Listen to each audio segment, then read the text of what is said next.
Joe Khalil now live outside of the House where the hearing just took place. Joe, what are you hearing now on the ground?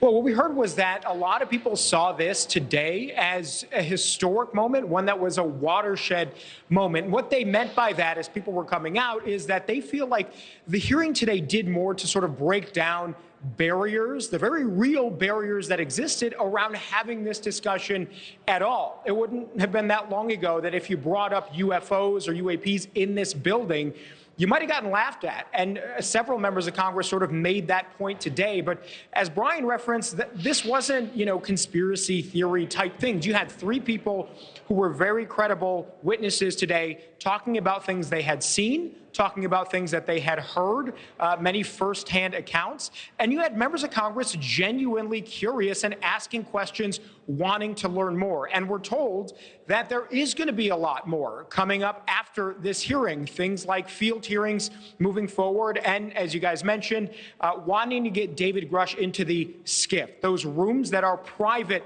here in the Capitol building where you don't have cell phones. These are private conversations meant for classified material so that members of Congress can learn more. Now, there were some things that David Grusch today couldn't elaborate on, couldn't talk about more, and those points were really interesting. There was a consensus that, yes, whatever these things are, very well could be threats to national security and to public safety, and along those lines, there were some questions that he could answer a little bit, not completely. I want to play for you one of those moments. Do you have any personal knowledge of people who have been harmed or injured in efforts to cover up or conceal these extraterrestrial technology? Yes. Personally. Have anyone been murdered that you would that you know of or have heard of, I guess? I have to be careful asking that question. I directed people with that knowledge to the appropriate authorities. So very interesting there, and it's a wonder whether we're going to get answers to those questions anytime soon. Certainly Congress wants answers to some of those questions more directly as well. And Natasha, I think the other thing that we were left with as people were coming out of this hearing was that there have been people who have been for years following these stories and following this type of coverage.